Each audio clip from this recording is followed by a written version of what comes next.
What changed? 20,000 people, what changed? Here's what happened when they got on the track. They knew it had been done. And because they knew it had been done, there was a new belief about this barrier, about this goal that was unreachable. And those 20,000 people got in a race believing, knowing in their heart that someone had done it, that it's possible, that they could do it.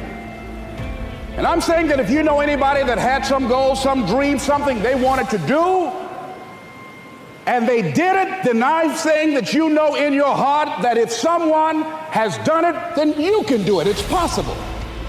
And that if someone can make their dream become a reality, that it's possible that you can make your dream become reality. Going to focus to develop your skills. The guy was the new owner of a baseball team that was in the basement of the league when he took it over. He went to the picture and he said, "What is your best throw?" He said, "Well, I got a good curveball and I've got a good fastball." And he went on talking about his different throws. He said, "But tell me this, what is your best throw?" He thought for a moment. He said, "I've got a good fastball." He said, "That's all I want you to work on. Nothing else. Just develop your fastball." The next year, they went to the World Series. Most people don't know where their fastball is. Most people go through life never discovering what their talents are. Most people never develop their talents. They have skills and abilities, but if you don't nurture them, if you don't develop them, they will never serve you. Your gifts can take you many places if you develop your gifts. Most of us don't like to do those things that come easy to us. I've always loved to talk to people. I decided, taking this advice, to develop my skills as a speaker.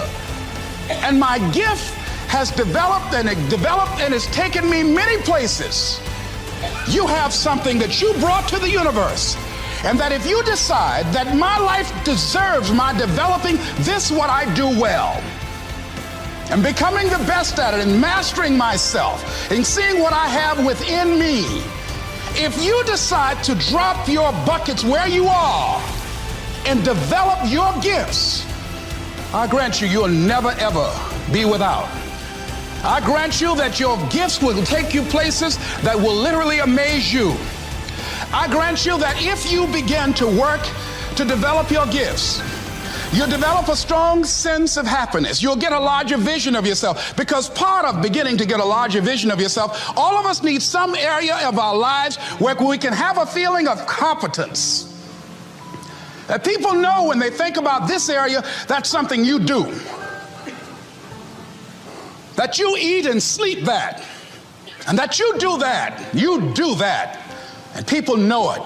And you know it. And you know that you know this. If you don't know anything else, you know this. Can you tell I know what I'm doing? Oh, hell no. You know this. So you've got to work on it. You know, and so it was a depressing time for me, and I could not find a job immediately. No one would hire me locally, and because I was good, and I would send off my audition tapes to other radio stations, program directors would hear it, and they wouldn't bring me in. I was a seasoned veteran. So you have that experience. If you're real good, many people will perceive you as a threat, and they won't hire you because they want somebody that they can control, and they don't want anybody in there that's going to outshine them. See, sometimes being good can be a liability to you, am I right? Sometimes women have to scale down their ambitions and drive and what they can do in deference to men's egos. So what I did was, in the meantime, in the between time, I started focusing on my flowers. I got into flowers. See, they say when I was a kid that an idle mind is the devil's workshop. You know, that's true. See, if you don't have anything on your mind, your mind can play all kinds of tricks on you, you know. See, when I wasn't busy, sometimes I wanted to call Bert Charles. I said, "Bert, can I get my job back?" My mind was saying, "Well, if all you had to do is just keep your mouth shut, now you unemployed. Running your mouth. Why you just shut up? They told you to shut up. Man told you you're going to get tired. No, you had to keep on talking. Oh, ego. Now you're unemployed. Won't nobody hire you because your mouth too big, Stop beating myself up. Why not shut up? Boy, you're right. You know, boy, you ever talk to yourself? Raise your hand. You know what I'm talking about? You ever talk to yourself?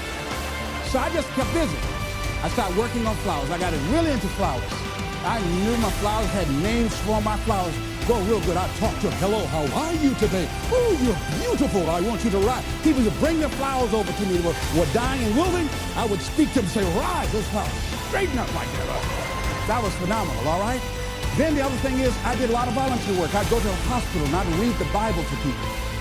And I would go to friends whose parents perhaps were ill or facing a challenge, and I'd talk to them. I became involved in all kind of community volunteerism. So I'm saying that if you're going through a challenge, not that you've been laid off, but the universe has given you an opportunity to find your real true making on the planet, then use that time wisely. Volunteer, give yourself away. My high school teacher, Charles L. Williams, said something I love. He said, love and happiness are like perfumes. You can't sprinkle it on others without getting a few drops on yourself. Isn't that beautiful? See, what you give is what? What you get. All right, repeat after me, please. I'm going to give my life away.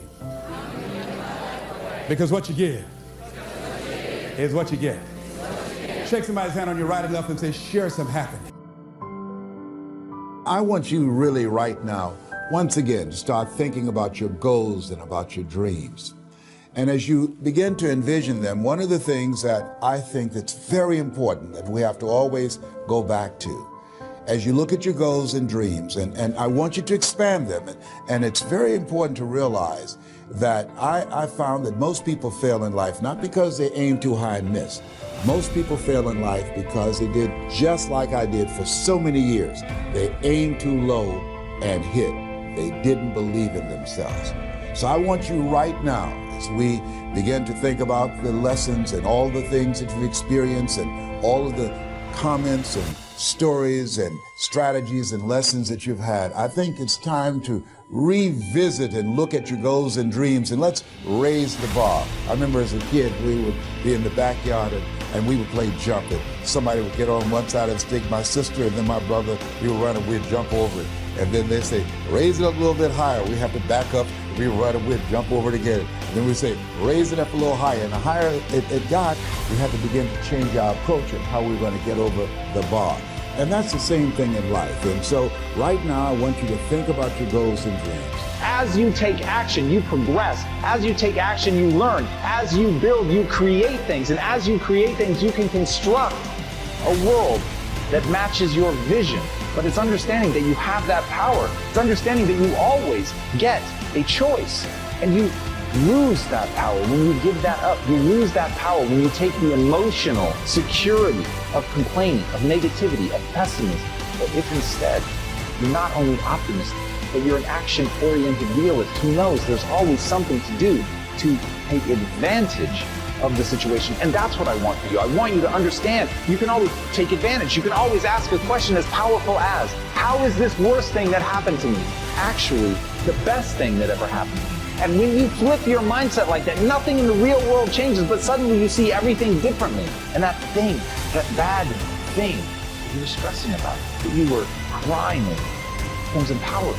It becomes something totally new. And think about the way that you can transform the past simply by thinking about it in a new way. And when you do that, then you're going to be able to maintain your power and even grow your power, because it's coming from understanding that if you own your decisions and always respect that you can act, that you can choose to harness any situation.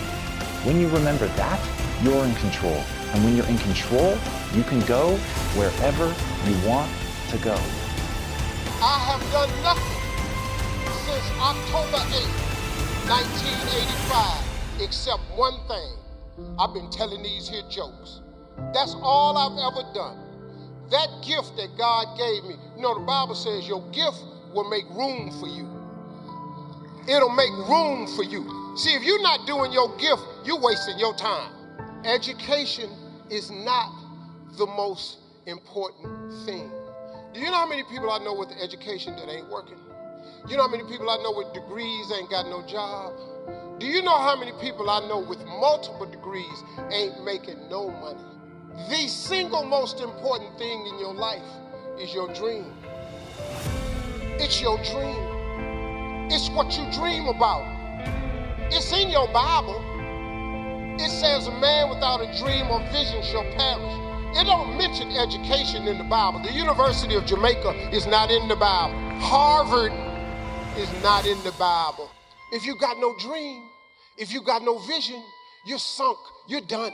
I'm sorry. I'm just giving you the basics of how to be successful. This is how I got here. 1968, came off school, off of summer vacation. I'm 10 years old. The assignment the teacher had was, everybody in the school class, write your name on a piece of paper and what you want to be when you grow up. I wrote on my paper, I want to be on TV.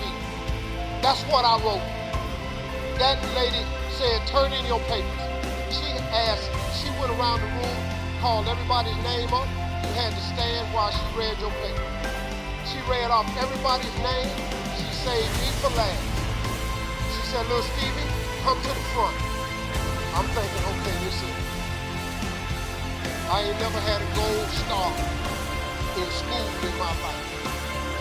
I've never been recognized for academic achievements in my life. I've never got an award of any kind in my life. Here I come. Little Stevie coming to the front. When I was 4, I had to wear my brother's clothes.